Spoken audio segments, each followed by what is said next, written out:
Hello and welcome to the Pilgrim Way.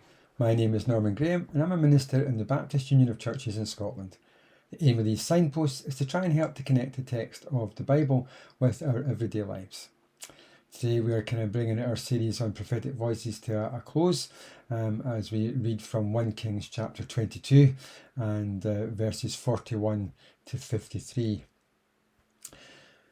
Jehoshaphat son of Asa became king of Judah in the 4th year of Ahab king of Israel. Jehoshaphat was 35 years old when he became king, and he reigned in Jerusalem 25 years. His mother's name was Azubah, daughter of Shili. In everything he followed the ways of his father Asa and did not stray from them. He did what was right in the eyes of the Lord. The high places, however, were not removed, and the people continued to offer sacrifices and burn incense there. Jehoshaphat was also at peace with the king of Israel. As for the other events of Jehoshaphat's reign, the things he achieved and his military exploits, are they not written in the book of the annals of the kings of Judah? He rid the land of the rest of the male shrine prostitutes who remained there even after the reign of his father Asa. There was then no king in Edom. A provincial governor ruled. Now Jehoshaphat built a fleet of trading ships to go to Ophir for gold, but they never set sail. They were wrecked at Ezion-Geber. At that time, Ahaziah son of Ahab said to Jehoshaphat, "Let my men sail with yours." But Jehoshaphat refused. Then Jehoshaphat rested with his ancestors and was buried with them in the city of David his father. And Jehoram his son succeeded him as king. Ahaziah son of Ahab became king of Israel in Samaria in the 17th year of Jehoshaphat king of Judah, and he reigned over Israel 2 years. He did evil in the eyes of the Lord, because he followed the ways of his father and mother and of Jeroboam son of Nebat, who caused Israel to sin. He served and worshipped Baal and aroused the anger of the Lord, the God of Israel, just as his father had done. Well, the last few verses of 1 Kings read as though the writer wanted to tie up a few loose ends. The story is written in a freeze-frame style. When the writer tells us about Judah, the history of Israel is put on hold and vice versa. After a prolonged description of events in Israel, the writer now returns very briefly to the story of Judah, where he takes up where he left off in chapter 15. And in these final verses, we'll learn about the lives of 2 kings, Jehoshaphat and Ahaziah. And although Jehoshaphat's story ends here, Ahaziah's continues on into 2 Kings. On the face of it, it seems like Jehoshaphat was one of the good guys, and Ahaziah was one of the bad guys. But it's actually not as simple as that. Humans are complex creatures. Good people can be capable of great evil, and evil people can be capable of great good. These closing verses demonstrate that complexity and show both the folly of the righteous and the folly of the wicked. The folly of the righteous is their compromise with the wicked. Jehoshaphat, who had ruled 3 years as co-regent with his father Asa, came into independent rule in the 4th year of Ahab of Israel. His total reign was 25 years, and the record of his reign is greatly abbreviated by the author of Kings, containing only a short sketch of his reign, a brief evaluation of his spiritual condition and activities, and a few details of international events before recording his death. You can find a fuller account of Jehoshaphat's reign in 2 Chronicles 17 through to chapter 21. But having spent 6 chapters learning about the reign of Ahab, who committed himself to do evil more than any other king before him, it's kind of a relief to read about Jehoshaphat in verse 43. In everything he walked in the ways of his father Asa and did not stray from them. He did what was right in the eyes of the Lord. Then in verse 46 we learn that one of the ways he did this was to get rid of the male prostitutes from the pagan shrines, something his father had failed to do. So he immediately is being presented to us as a righteous person, one of the good kings. So verses 48 to 49 therefore seem a bit odd. After all, the writer has already said that the main events of Jehoshaphat's reign are mentioned elsewhere, so why remind the reader now about his ambitions to be a naval power? Well, it would seem that the power of Edom was in decline during Jehoshaphat's reign, and so he had unhindered access to the sea. It was a good opportunity for trade, strengthening Judah's position with the surrounding nations. And I think it's included here because it is symbolic of the spiritual folly of Jehoshaphat's statecraft. He had made an alliance with Ahab and his son, and that alliance is presented to us as a dangerous and foolish thing for him to have done. We read in 2 Chronicles 19 verses 1 to 3, when Jehoshaphat, king of Judah, returned safely to his palace in Jerusalem, Jehu the seer, the son of Hanani, went out to meet him and said to the king, "Should you help the wicked and love those who hate the Lord? Because of this, the wrath of the Lord is upon you. There is, however, some good in you, for you have rid the land of the Asherah poles and have set your heart on seeking God." Also in 2 Chronicles 20 verse 37, a prophet comes to him and tells him, "Because you've made an alliance with Ahaziah, the Lord will destroy what you've made." And the ships were wrecked and were not able to set sail to trade. The destruction of the fleet was therefore an act of God's judgment against Jehoshaphat. And you get the sense that the only reason God's judgment didn't fall more severely on Jehoshaphat personally was because of all that he'd done in removing the pagan worship in Judah. It would also seem that Jehoshaphat got the point because he refused a second trading proposal put forward by Ahaziah. Jehoshaphat's folly was one of compromise, and it's very instructive for followers of Jesus today. Compromises always begin in a small way, but one compromise, which might seem like a good idea at the time, always leads to another, usually a bigger compromise.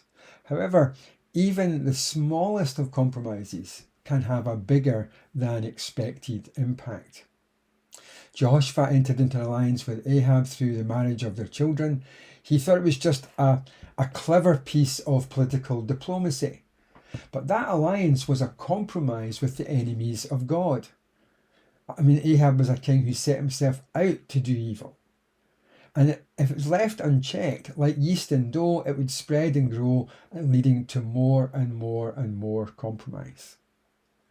Fortunately for Jehoshaphat, he wasn't around to see Athaliah turn Jerusalem, the holy city, into a butcher's shop when he murdered the royal family.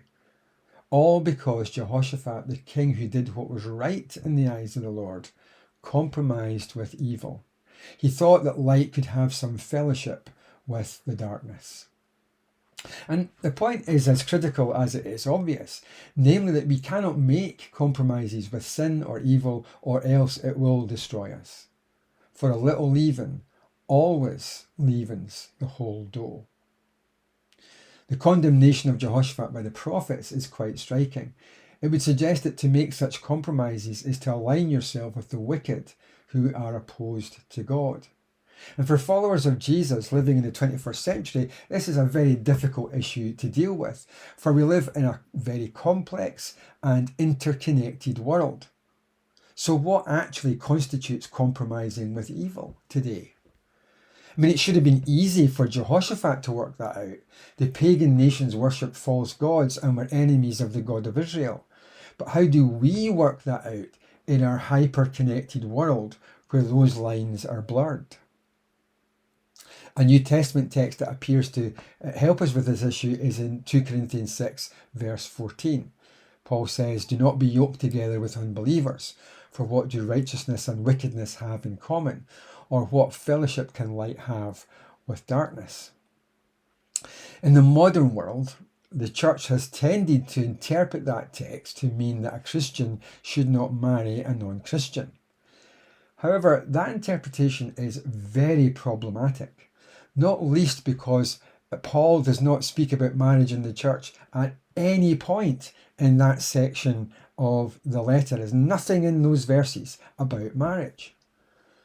And we're looking at 1 Kings and not 2 Corinthians, so we can't investigate this text in any great detail.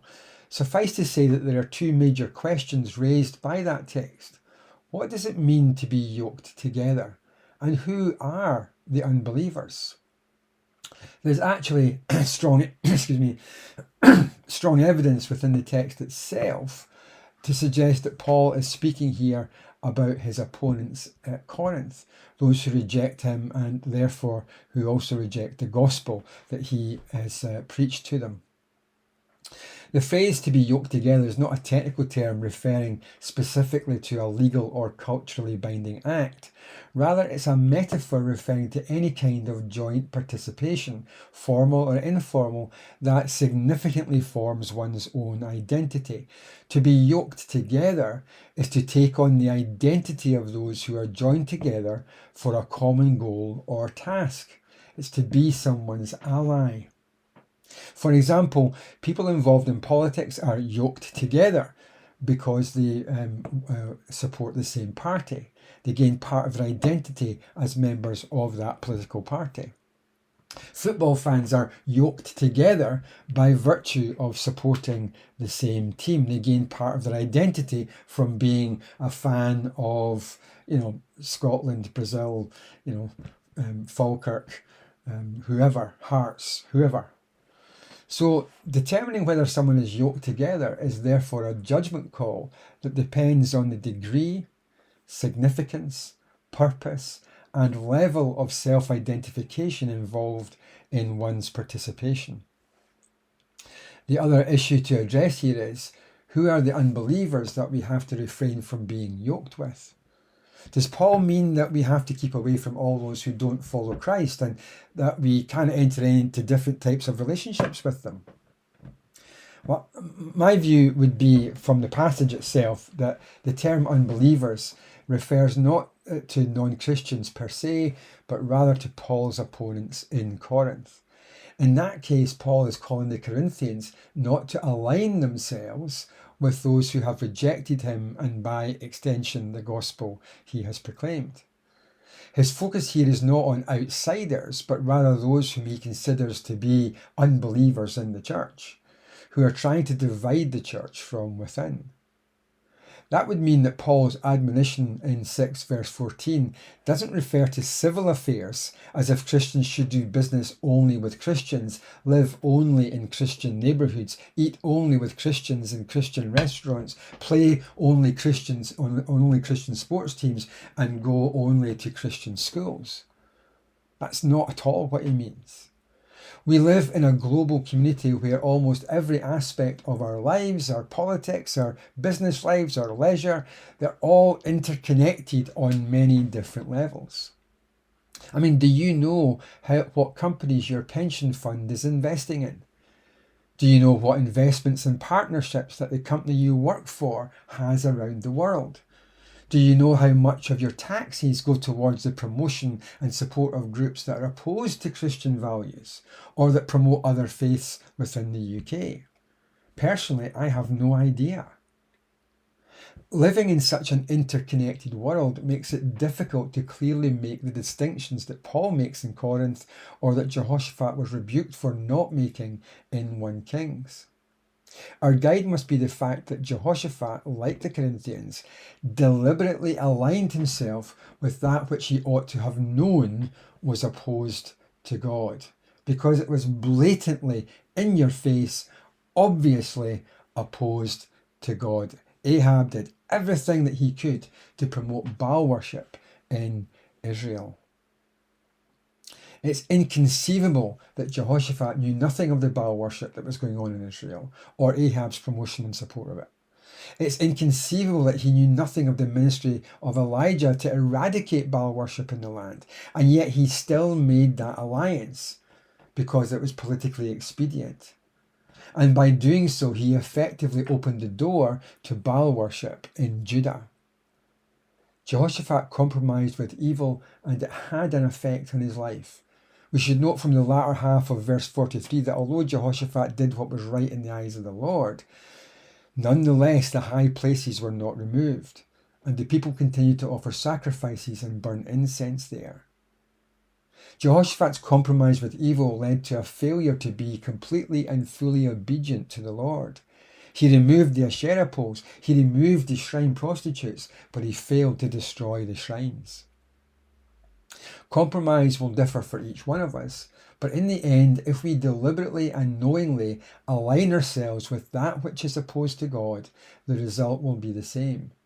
it will most likely lead to a failure to be fully obedient to the call that Christ has on our lives. But if verses 41 to 50 reveal the folly of the righteous, then verses 51 to 53 reveal the folly of the wicked. Ahaziah was not a king who compromised. Rather, he totally sold himself out to do evil like his father.